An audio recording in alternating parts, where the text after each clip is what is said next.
ज्याला त्याचे चाहते मॅन ऑफ द मासेस म्हणतात, तब्बल 6 वर्षांनंतर सोलो लीडमध्ये परतला आहे.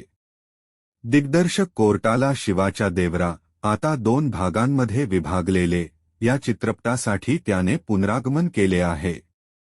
देवरा भीती आणि तिच्या एका पिढीवर होणाऱ्या परिणामांचा अभ्यास करतो. या चित्रपटात सर्वात मोठा भावनिक घटक म्हणजे भीती, पण ही भीती कशी पटकथेच्या माध्यमातून स्पष्ट केली जाते ते पाहूया.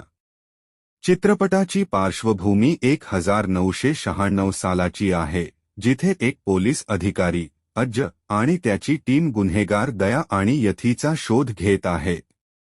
त्यांच्या तपासामुळे त्यांना सिंगप्पा, प्रकाश राज भेटतो, जो एर्रासमुद्रम, रेड सी येथे राहतो आणि देवरा आणि भैरा, सैफ अली खान यांची कथा सांगतो.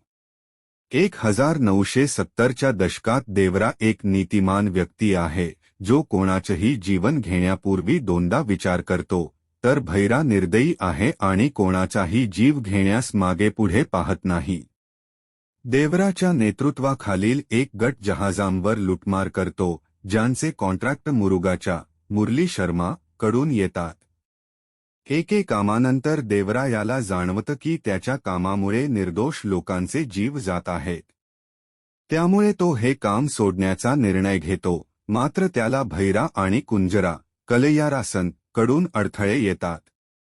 रेप्पा, श्रीकांत त्याच्या बाजूने असला तरी लवकरच भैरा आणि कुंजरा त्याला ब्लॅकमेल करतात.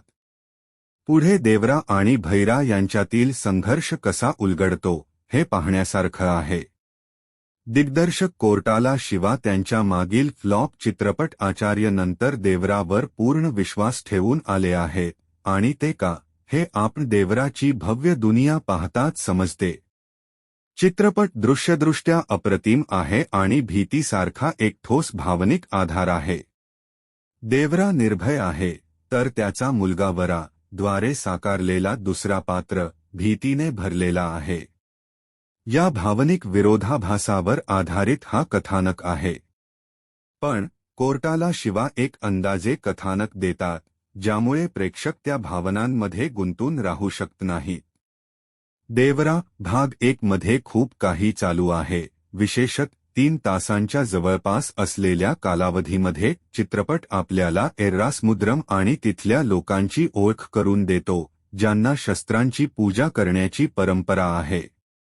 कथेचा मागील भाग आपल्याला देवरा आणि भैरा यांच्यातील संघर्षाकडे घेऊन जातो. देवराने निर्वासनात गेल्यानंतर वरायाचा भयभीत स्वभाव आपल्याला पाहायला मिळतो.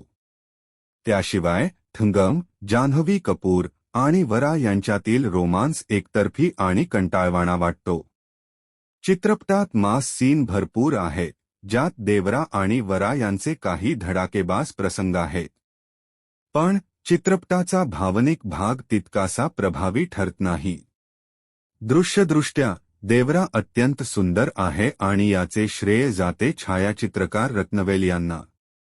त्यांनी वापरलेले निळे आणि लाल रंग पात्रांच्या मूड्स आणि भावना स्पष्ट करतात. ने दोन्ही भूमिका उत्तम प्रकारे साकारल्या आहेत आणि सैफ अली खानचा निर्दयी खलनायकाचा अभिनयही तितकाच प्रभावी आहे. अंतात देवरा भाग 1 एका थ्रिलिंग क्लिफहांजरवर संपतो, ज्यामुळे आपल्याला पुढील भागाची उत्सुकता लागून राहते. पण एक प्रश्न मनात येतो की सर्व महत्त्वाकांक्षी चित्रपटांना 2 भागांची गरज आहे का?